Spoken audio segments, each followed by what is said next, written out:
Kevin, we will start with you in regards to give us your frame of reference, your time reference on Ohio State football, and what losses still sting. Well, I really started covering or following Ohio State when I enrolled in 1989. Being a West Coaster, I actually grew up as a USC fan, so forgive me for that. But probably one of the worst losses that I can remember, and it wasn't because it was bittersweet, it was just painful, was when they went out to USC and got shellacked 35-3 or something like that. Stanley Havili is still scoring touchdowns against them in that game.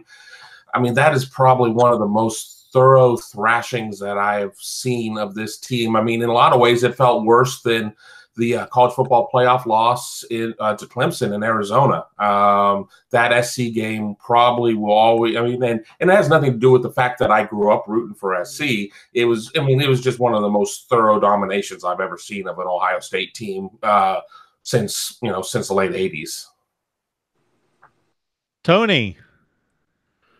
Well, the worst one that I was ever in the stands for would go back to the 98 Ohio State-Michigan State game, where the Buckeyes had the best team in the nation and were leading by nearly 2 touchdowns late in the third, and somehow lost that game and went on to miss out on a national title that may have kept John Cooper around for, until the 2000s, and who knows how that would have changed with Jim Tressel taking over. That one will always be there for me. That was my senior year as a student at Ohio State.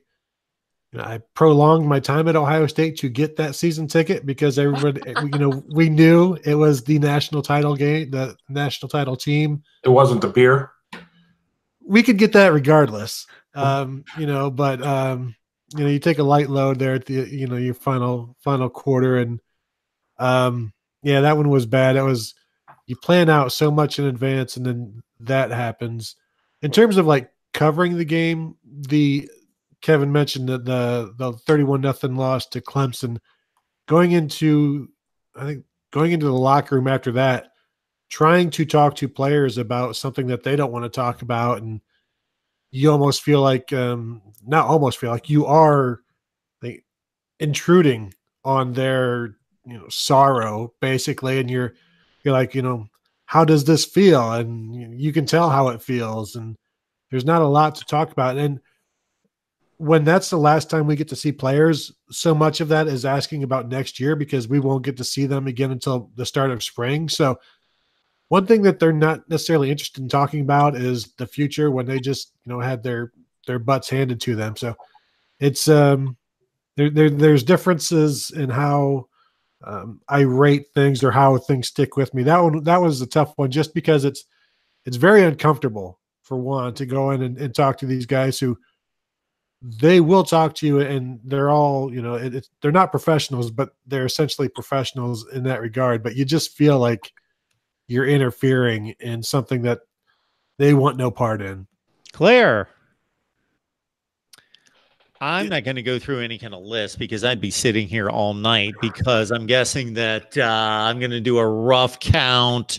Ohio State's probably lost. Let's see. Cooper lost about 40. And, they've lost about, 75 to 100 games since I've been a fan. So I could probably rank them 1 through 100 if I sat here all night and rank them. So I'll give you the one. And I automatically put Michigan losses just in a different category. They stand alone by themselves for me. So I'm going to go first at non-Michigan loss that really was gut-wrenching, and I'm going way back to the 1980 Rose Bowl against Charles White and USC, driving all the way down the field in the final minutes. Charles White just ran roughshod, 17-16 win over then number 1 and undefeated Ohio State to steal a national championship from the Buckeyes and Earl Bruce in his first season in Columbus. That was gut-wrenching, standing at the bus stop early the next morning in 5th grade and just not wanting to go to school, not wanting to see anyone, not wanting to talk to anyone, just wanting to just curl up in a ball in my bed and cry. Those are the days you call in sick to school. I mean, I'm shocked that you would go to school. I mean, I can't tell you the number of Bears losses on Monday Night Football where I didn't go to school on Tuesday because I wasn't feeling well. I had a fever. I had a cold. I had this. I had that. I didn't show up for podcasts, whatever. I don't know whether to give your mom a whole lot of credit or otherwise. So, I'm sure the live chat will have their angle on Ohio State losses. Mark, the Florida game that Claire was talking about, I was there as a fan before I started covering the team full time, and we were just walking around, and we thought it was so cute that Florida fans thought that they had a shot in this game, and it was just, they're like real people, they just were convinced that they were going to be able to do this, and then there's a few hours before the game, we ran into AJ Trapasso, who was the punter. We ran into his dad, and he was talking about the party that it was already planned for after the game. The entire team had a party planned. And right then I kind of started thinking, like, Miami. That's probably not a good thing that they're already worried about the party afterwards. But yet we were walking around Glendale and Scottsdale the night before, like, just laughing at all of these Florida fans. And after the game, I've got, I don't know, like 6 or 7 programs that I had bought for everybody that nobody wants anymore. So I'm trying to sell them for pennies on the dollar to the Florida fans. And they were actually really gracious afterwards, gave us some beer because they felt bad for us. And I was able to make a little bit of money back on those programs. But that was a rough one. And the Ted Ginn kickoff return, you knew the game was over right there, and then you see he's hurt. And then that was a good one. You could tell, I mean, with the naked eye that Troy Smith had gained weight between the Heisman campaign and that game. Like, you could noticeably tell. You're like, what happened? Who ate Troy? Like, what on earth is going on here? And, obviously, like, the In-N-Out burger jokes and everything else like that. And being kind of courted. He was the belle of the ball over that postseason. And I liken it. I think I heard Kevin say it, but it might have been you, Tony, about Miami in 2002. Miami fans had that same feeling. I was like, oh, this is really karma coming back to me super fresh only 4 years later. I definitely felt like that was the case for that game. Damn bad Urban Meyer. Yeah. Yeah, right. Yeah, I was salty about Urban when he first came on board because of it still.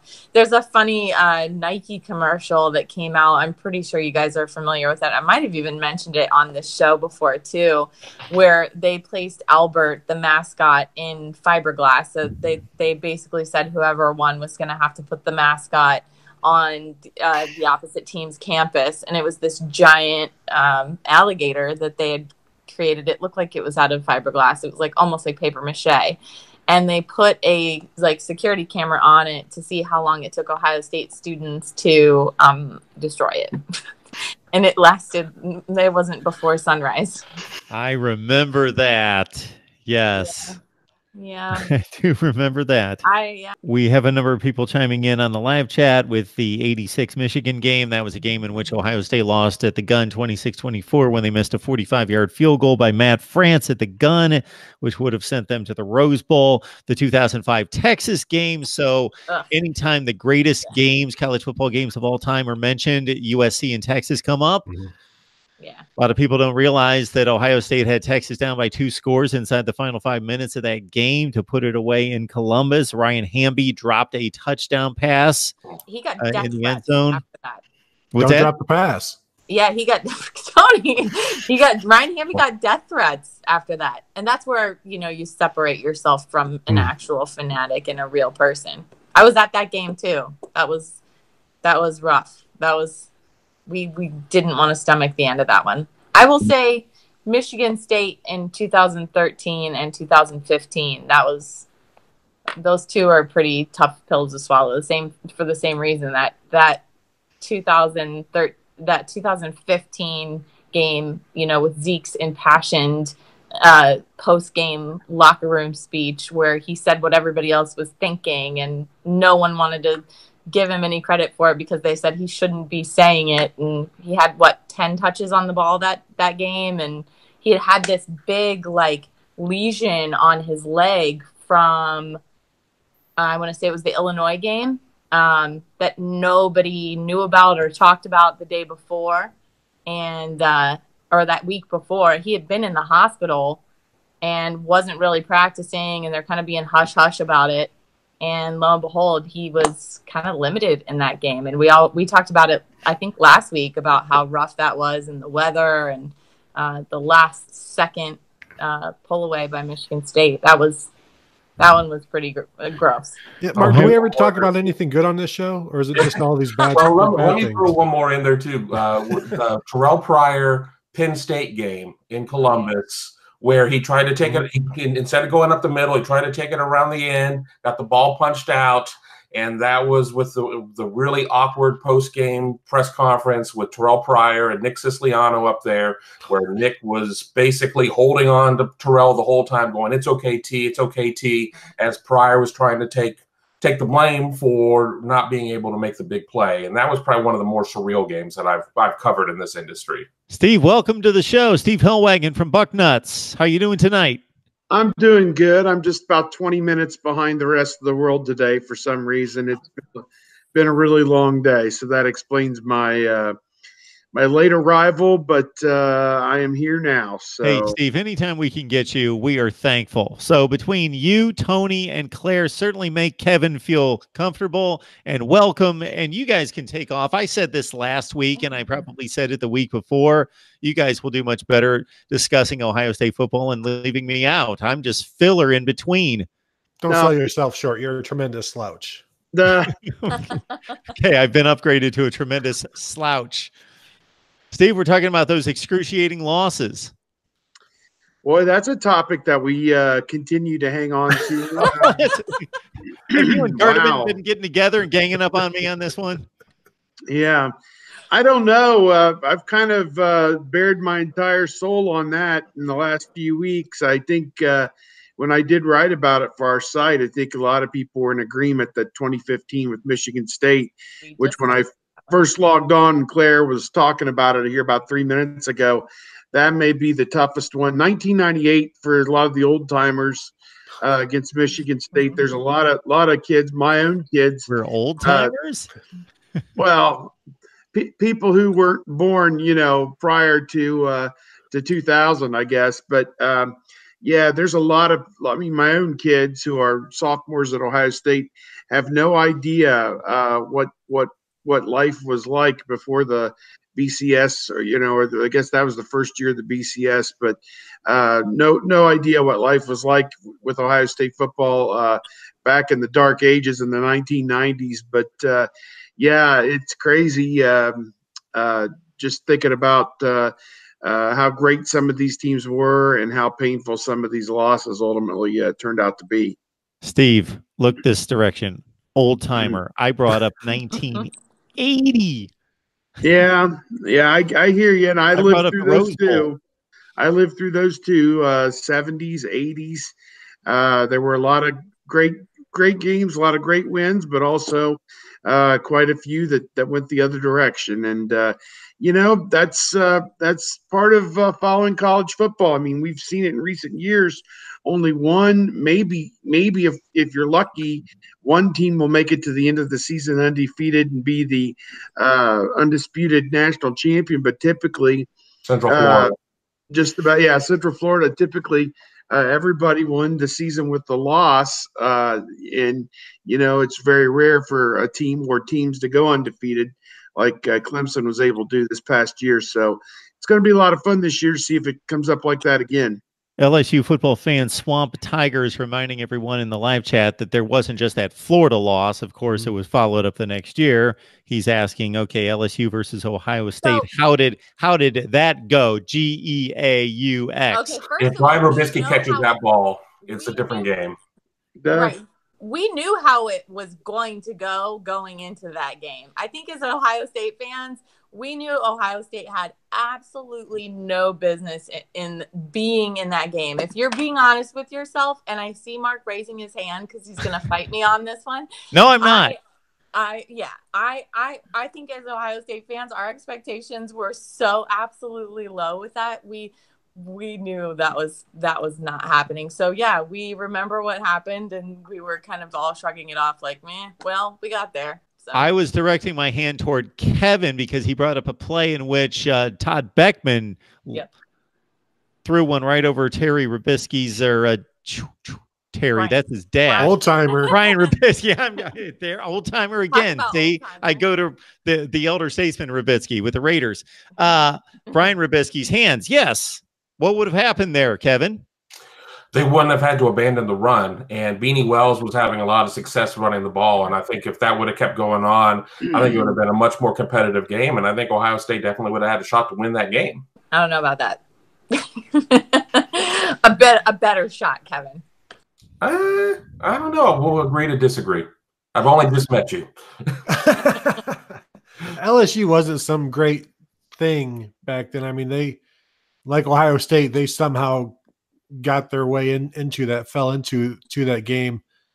Ohio State was just having trouble stopping the short yardage. From what I remember, is they just couldn't stop. It was always always like 3rd and 2 or 3rd and 1 or 4th and 1. And Ohio State they had a really good defense that year against the Big Ten, and they just didn't quite have the muscle up front to stop the LSU meandering offense. My recollection, easy for me to say, was 5 sacks, 5 personal foul penalties, and 3 turnovers, and that was pretty much the game. They really just kind of those were the numbers that just stuck in my head forever. 5, 5, and 3. That you're not going to beat anybody with that accumulation of terrible penalties.